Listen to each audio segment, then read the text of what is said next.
Topping today's health news, continuing concerns about fracture risk from a group of drugs intended to protect against bone loss. Local 10 medical specialist Christy Kruger has details in our HealthCast. Yeah, this can be kind of frightening. The drugs are from a class of drugs called bisphosphonates, often prescribed to treat osteoporosis. But now they've also been associated with an increased risk of sudden bone fractures and osteonecrosis of the jaw. That's when your jawbone doesn't heal or deteriorates after you have dental work.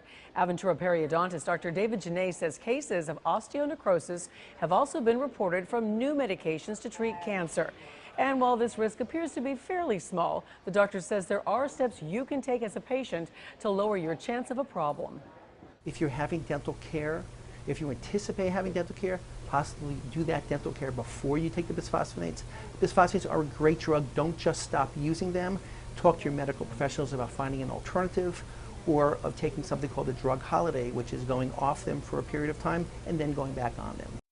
All right, so the risk of osteonecrosis appears to increase with these larger doses of medication and among those people who've been taking these bisphosphonates for a long period of time. Now, also in today's HealthCast, a new option in the fight against gingivitis and gum disease.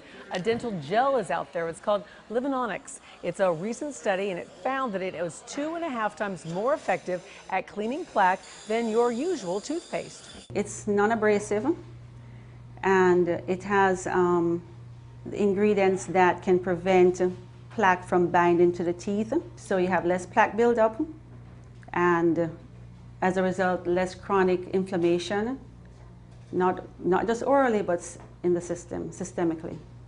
Again, it's Bisphosphonates, and for that reason, the doctor says beating back plaque isn't just good for your teeth, it's really good for your heart, your brain, and even some other organs. And 90% of Americans, by the way, in the U.S. do have gingivitis, and 47% are living right now with periodontal disease. Coming up at 5 o'clock, why painkillers may actually be the cause of pain for some patients. I'll have that for you. Eric? Christy,